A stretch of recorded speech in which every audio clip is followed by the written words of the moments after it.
What a weekend for the Premier League. I think I got a bunch of these games right. But regardless, let's talk about them. So first off, leave a comment down below. Let me know what your favorite team is. Let me know who was your most exciting game. Obviously, we all know I am a Chelsea fan, so we're gonna talk about it. We're gonna talk about today's match and how I think it went. But regardless, Brentford versus Bournemouth. I always slip up on it. That game I predicted would be 2-2 or 3-3. I thought it was going to be very much so of end to end game, and it 100% was. Both of these teams played outstanding. Both of these teams didn't take their foot off the gas, and they went in the entire time. I enjoyed watching this match, and credit to both of these teams. Both of these teams at home are very dominant, and teams struggle. We saw United struggle last year at Brighton. We saw this year Bournemouth. Arsenal struggled. Chelsea struggled, even though they took all 3 points. Manchester City struggled. Like, teams are struggling in Bournemouth, and they need to put the league on notice. Great match from these two teams, though. I don't even have much else to say about it. Thomas Frank is an absolute masterclass at his job. Crystal Palace dropped points again to in the Premier League, but Fulham gets all three, winning 2-0. Harry Wilson scored again. The kid is just on a tear. I think that's 3 goals in 2 matches right now. He is rolling, and they're going to continue to bring him on in the dying embers of the game, and he's going to continue to score. West Ham versus Everton. This was a draw. I predicted this to be a draw. Both of these two teams are not really in the best mindset as we go into the international break. I think this will either be some managers being sacked. I think you'll see them really take some time and try to figure out what's the best possible outcome and option to go forward as a club for both of these clubs. I expect change after the break. This is the last break for a little while. But it should be interesting. This game was very flat. Obviously, 0-0 draw. Man, I would hate to have paid money to watch that.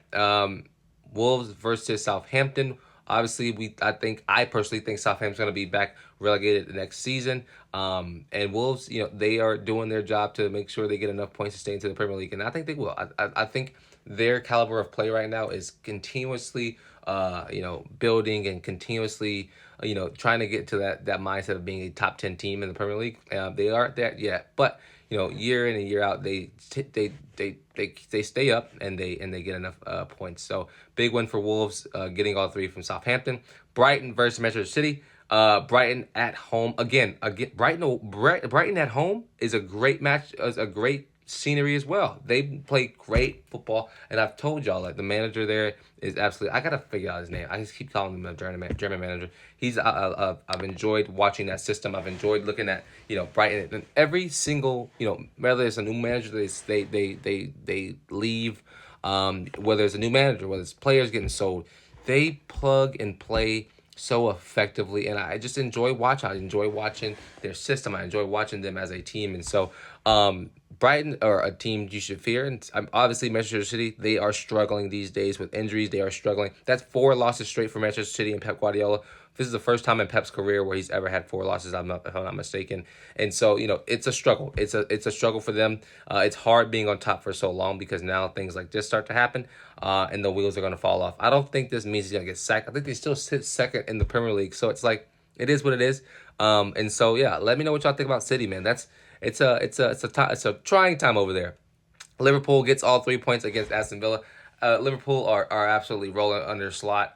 They right now their biggest concern, their biggest problem is bringing back their players that are going to have expiring contracts. You got Trent Alexander-Arnold. I think Virgil just signed a deal last year. I think Mo is going to be up. Mohamed Salah is going to be up for a new contract as well. So they need to prioritize getting those done. Aston Villa, they're struggling. I think they've lost 3 out of their last 5. Again, with the cups, with the Premier League, with Champions League, they need to figure out which one they want to prioritize and mainly win. You can't just get a string of losses in a row.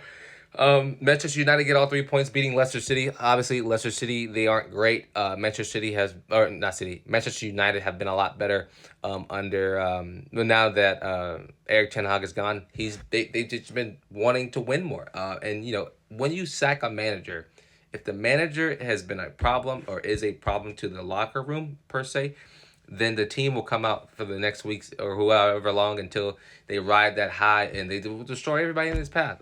This is 3 points, 3 big points off of Leicester City today. Nottingham Forest versus Newcastle. This game shocked me. I was riding high for Nottingham Forest. I was getting on the coattail, but losing to Newcastle 3-1. It is what it is. It is what it is. I don't think they should overreact. I think they are high in the Premier League right now, and they aren't supposed to be there. They are not supposed to be there, or they can be there, but that's not like them. So this is a big reality check per se, or just a humbling a little bit before the break, and hopefully it can come back in full steam ahead. Newcastle though, Eddie Howe gets all 3 points. All of the disrespect and ridicule that Eddie Howe's been receiving online does not make sense to me. What he's done at Newcastle has been nothing short of excellent, and they need to show him some respect, in my opinion. But yeah, he gets all 3 points against Nottingham Forest, winning 3-1. Tottenham versus Ipswich. Tottenham drops points. As a Chelsea fan, this is amazing. Hate Tottenham even more than Arsenal. I don't like Tottenham at all. But regardless, they drop points today to Ipswich, who I expect to be going back down to the championship. Losing 2-1. Tottenham let 2 goals go in the first half, and he could not recover for that game. So, big win for Ipswich. Next up, last but not least, Chelsea versus Arsenal today. That match was very flat. Up until the first goal going in like the 60th minute. Then it opened it up. Very, very entertaining second half. Second half to the second half. There's a lot to still work on for Chelsea. At times, they seem very flat, stale, passive, which is one of my biggest critiques of Chelsea, is that we're very passive. We don't really take it to you. But it did happen. I mean, when it started happening in the second half, whenever that first goal went in from Martinelli, and then, the floodgates, not the floodgates, but then they started to wake up. They started to figure it out. And Neto hit a banger bottom right corner, which works, which gets the job done for us. So, I mean, for the most part, this was a good win for Chelsea. This was a good game for the boys. To go into the international break with third in the Premier League, I'm beyond grateful. And you love to see it. So, let me know what y'all think down below in the comments. Let me know how your Premier League team did this week. Yeah.